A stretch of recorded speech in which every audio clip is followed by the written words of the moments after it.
প্রতি মাসে আপনার এমব্রয়ডারি সেকশনের বিদ্যুৎ বিল কেমন আসছে একবার হিসাব করে দেখুন, তারপর ভাবুন সেই বিলটা যদি অর্ধেক হয়ে যেত তাহলে বছর শেষে ঠিক কত টাকা সেভ হতো।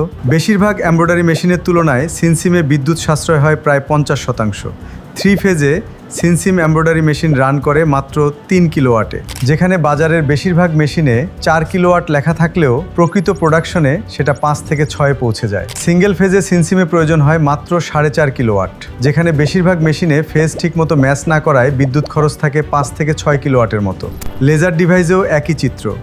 মার্কেটের বেশিরভাগ মেশিনের লেজার ডিভাইস 50 ওয়াট, আর সিনসিমের রেডিও ফ্রিকোয়েন্সি লেজার মাত্র 25 ওয়াট বিদ্যুৎ কনজিউম করে থাকে। সিনসিম এমব্রয়ডারি মেশিন এত এনার্জি এফিশিয়েন্ট হওয়ার পেছনের কারণ হচ্ছে প্রতি বছরের লেটেস্ট আপডেটেড দাহাও কন্ট্রোল প্যানেল। আপনি যে বছর মেশিন কিনছেন সেই বছরের সবচেয়ে আপডেট দাহাও কন্ট্রোল পাচ্ছেন, যা অনেক বেশি এনার্জি সেভিং। অথচ বেশিরভাগ মেশিনেই এখনও দেখা যায় 3 থেকে 5 বছরের পুরনো মডেলের কন্ট্রোল প্যানেল, তাই সেগুলোর বিদ্যুৎ খরচ তুলনামূলকভাবে অনেক বেশি আসে। সিনসিমে রয়েছে এনার্জি সেভিং সার্ভো মোটর, যা হাই পারফরমেন্স আর 1500 আরপিএম পর্যন্ত স্থিতিশীল স্পিড দিলেও বিদ্যুৎ টানে সবচেয়ে কম। তারপর vibration free body structure. সিনসিম machine smooth চলায় মোটরে বাড়তি প্রেসার পড়ে না। সেই সাথে প্রযুক্তিগতভাবে এতটাই রিফাইন করা হয়েছে কোথাও পাওয়ার লস হওয়ার সুযোগই নেই। আপনার ফ্লোরের মেশিন যদি বেশি বিদ্যুৎ টানে সেই খরচ সরাসরি যোগ হয় প্রোডাকশন কস্টিংয়ে। তাই আজই টেকনিশিয়ান দিয়ে মিটার রিডিং যাচাই করে নিন।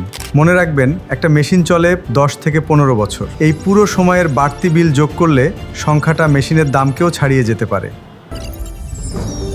Better embroidery, better life.